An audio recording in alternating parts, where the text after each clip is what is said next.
What is going on, everybody? Welcome back to the channel. Aftersound here, bringing you Splinterlands content every single day. We also stream right here on this channel every Tuesday, Thursday, and Sunday morning, so come by and say hello. Okay, on with the series. We have covered already in separate videos Fire, Water, and Earth for the new Riftwatcher cards, which are available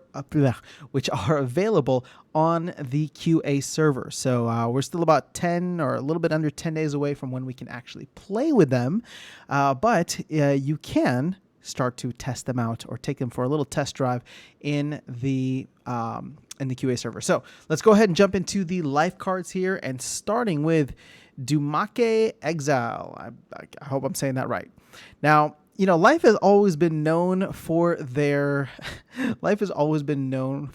sneak attack, especially with that Lorna Shine team. Oh God, I'm just so happy that I don't have to deal with that anymore. At least not in, I mean, I know it's modern, Lorna is, but all the cards that used to be on that sneak attack team, I just hated. Silver Shield Assassin, ugh, awful. But here you go. We got another sneak attack monster here. And I gotta say, this is a little bit more expensive from a mana perspective. You got a 6 mana card here, but it does have a decent speed. It's got shield on it, it's got health, and it does 2 damage in bronze. Actually, if you max it out for bronze, it does 3 damage in bronze for 6 mana, which isn't terrible. Now, in silver, you do get an additional speed and additional health. And I mean, that already makes it kind of fun to use just for that because it's super fast.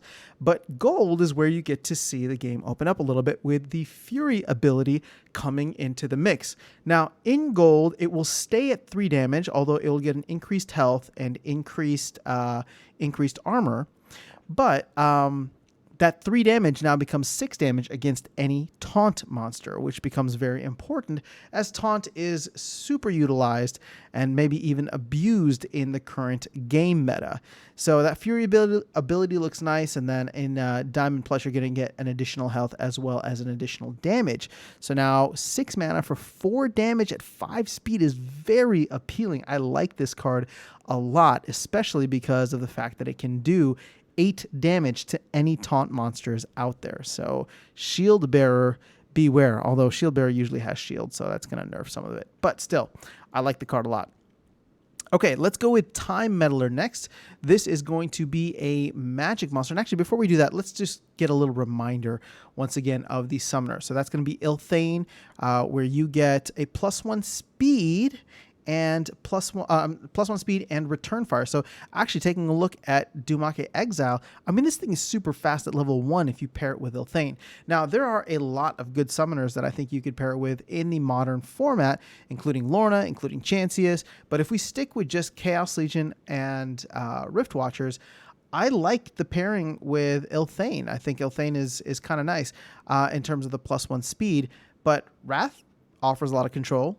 And, you know, General Sloan isn't terrible either. I know people hate on Sloan, but I win a lot of games with Sloan, not because Sloan is very powerful, but because it's very useful in certain rule sets. But I digress. So let's jump into Time Meddler. Now, 8 mana card, so it's not cheap.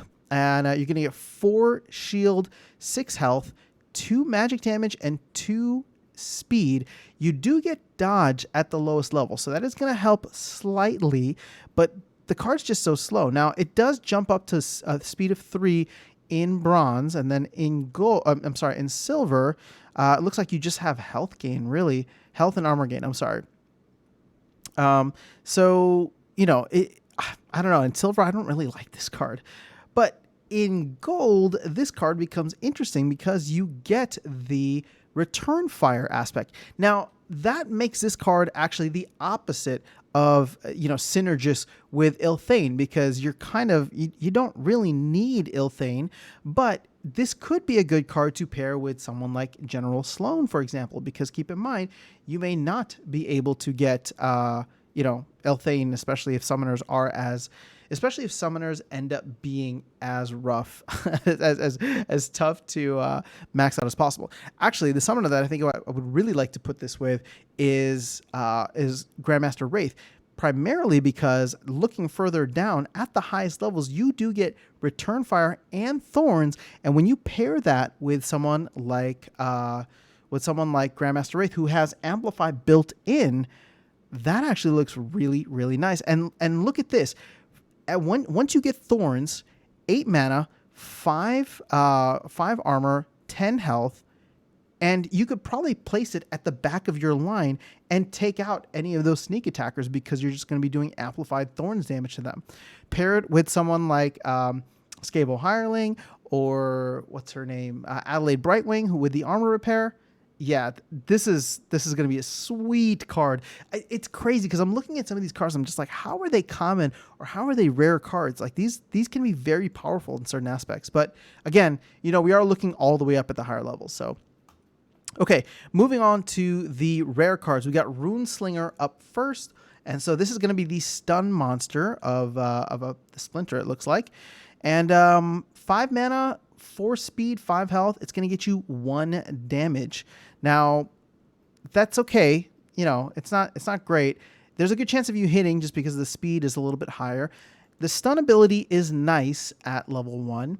Now, when you get into silver, and let's go max for silver, your speed is going to stay the same throughout. You do get additional health and an additional attack. So now you're doing 5 mana for 2 damage, or 2 damage for 5 mana, and you get the affliction ability. So I think this card's usefulness becomes much more, I guess, just much better at the silver level. In gold, you get, I guess, just extra health is all it is. So between silver and gold, there isn't much of a change.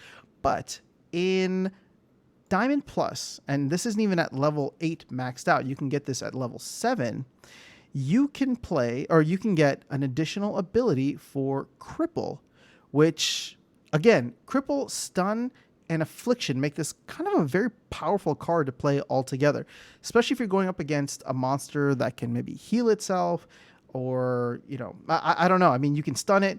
Like, there's a chance of you sticking stun. There's a chance of you sticking affliction. And so especially if you're going against someone like a Kron, for example, if you don't stick the affliction, maybe you stick the stun, or vice versa, right? So I kind of like this card at the higher levels. Again, this is really Diamond Plus. You do get that 3rd damage in Diamond as well.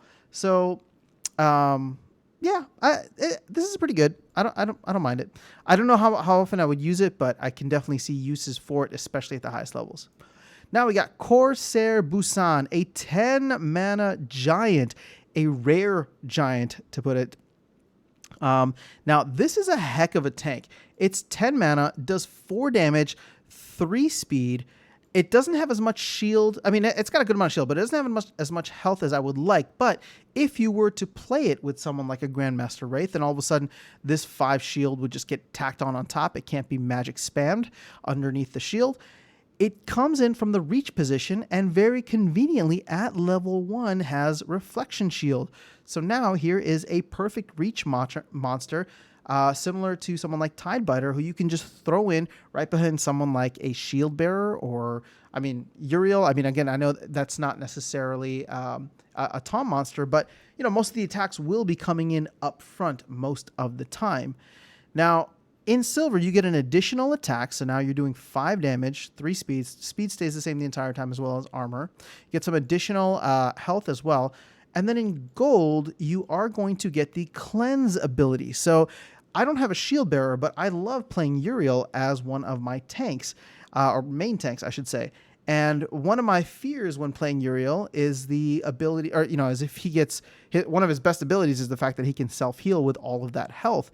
So if he gets afflicted, then that sucks. But now you can throw in someone right behind who can attack every turn and cleanse Uriel, right, whenever you need it. So this is probably a combo that I will look to be using early and often whenever there is enough mana for it.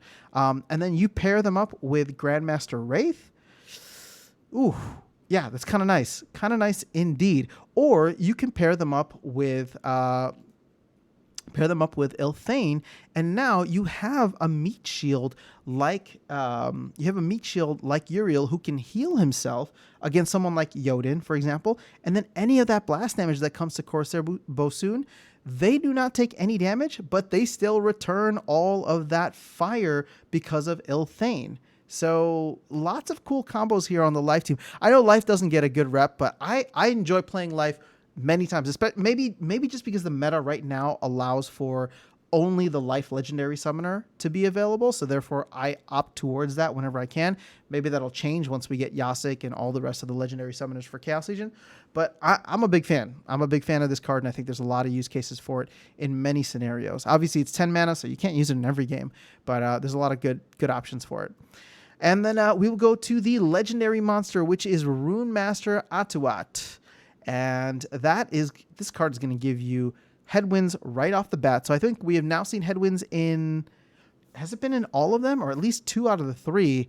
And so you're going to get headwinds at level 1. This is 9 mana, 2 magic damage, speed of 1, so a little slow for me, but does have quite a bit of health, good amount of shield. At level 2, so for silver, you do get the force field ability, which is kind of nice. And then level 3 and above, you are going to get the Last Stand, which is interesting because I'm trying to think, you're going to be doing 3 damage. Your speed is just going to jump up to 2, I believe.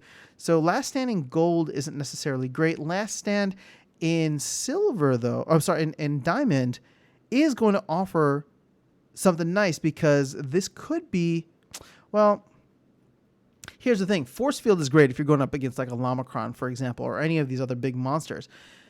But Last Stand is going to give you 5 magic damage. It's going to increase your speed, I guess a little bit to 2 still. I don't know. But it will increase your health to 10, which is kind of nice. So I don't know. Okay, so here's where the card seems like it's going to fit in most teams. Right at the back line, right at the back, because the force field will allow any crazy monsters like a sandworm or something that's attacking from the back line to reduce the amount that they get hit. And then that also leaves a good chance that it will be one of the last, if not the last monsters to trigger Last Stand.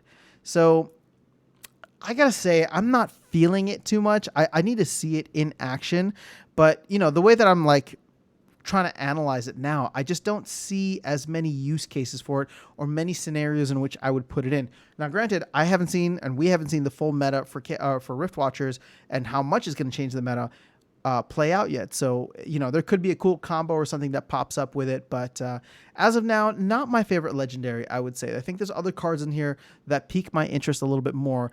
So Dumake Exile, Corsair Busan, and then even Time Meddler to a certain extent once you get up into the higher levels here. So fun stuff. I like it. I'm a fan, and I think I'll continue playing Life, and we'll see how it goes. So that's all I got for you guys in this video. Let me know your thoughts in the comments below, and we can continue the conversation there. Otherwise, I'll catch you all in the next video, and I'll see you around the game. Take care.